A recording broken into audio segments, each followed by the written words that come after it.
রংপুর আমাদের একটা আবেগের জায়গা। আমাদের যে পিছিয়ে পড়া অঞ্চল, রংপুরের জন্য বিশেষ বরাদ্দ রাখতে হবে। শ্যামা সুন্দরী খাল এখন একটা নর্দমায় পরিণত হয়েছে। রংপুর আমাদের একটা আবেগের জায়গা। রংপুরকে নিয়ে আমাদের অনেক চিন্তা ভাবনা আছে।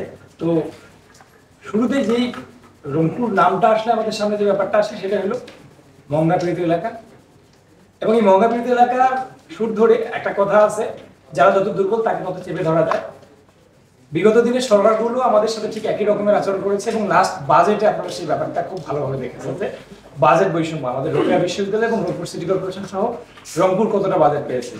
বাজেটের সাথে আমাদের যে বৈষম্য, এখন আপনি দেখেন একটু আগে আমাদের ব্যাপারটা নিয়ে কথা হয়েছিল, আমি আবারও বলছি, বাজেটের চলমান বছরের যে বাজেটটা হয়েছে, এখন এই বাজেট সহ পূর্ববর্তী বাজেটগুলোতেও আমাদের সাথে বৈষম্য করা হয়েছে। এখন ধরেন একই লেভেলের বাজেট যদি আসে পরবর্তী সময়গুলোতেও কিন্তু আমরা পিছিয়ে যাবো।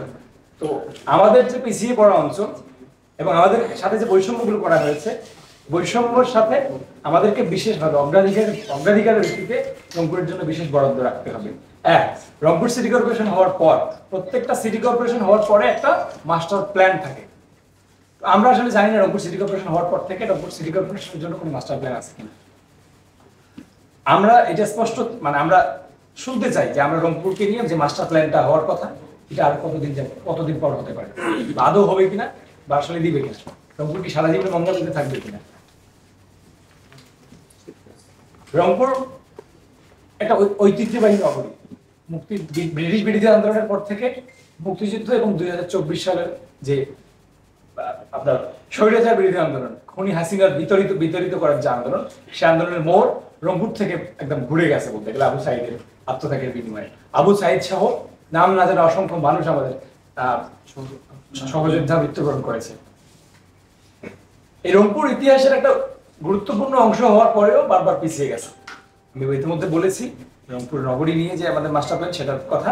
পাশাপাশি রংপুর নগরীকে নিয়ে আমি যেই ব্যাপারগুলোকে খুব জোর দিয়ে বলবো, রংপুর সিটি কর্পোরেশন হওয়ার পর থেকে বরাদ্দ তো পাই নাই, আমরা যে রাস্তাগুলো পেয়েছি অধিকাংশ রাস্তারই ভগ্নদশা।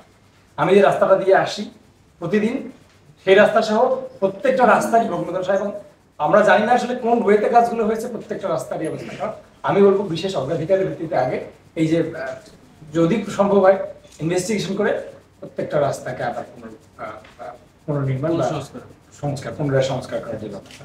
পাশাপাশি রংপুরের যে ইতিহাসের সাথে জড়িয়ে আছে শ্যামা সুন্দরী খাল।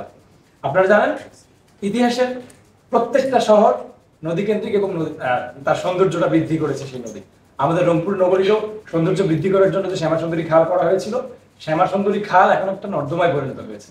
আমরা প্রত্যক্ষ করেছি কিছু ছোট ছোট উদ্যোগ, আমরা সেই উদ্যোগগুলোকে সাধুবাদ জানাই।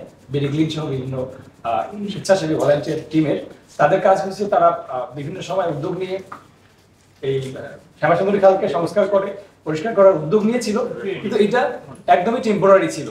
শ্যামা সুন্দরী খালের এই মাথা থেকে ওই মাথায় পানি আসলেই যায় কিনা আমরা জানি না।